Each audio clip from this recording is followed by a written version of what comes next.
Removing a GPU adapter.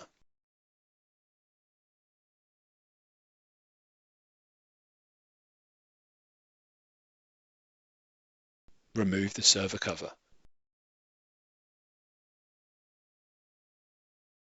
Remove the air baffle. Disconnect the power cable from the full-length GPU adapter. Open the PCIe adapter retainer.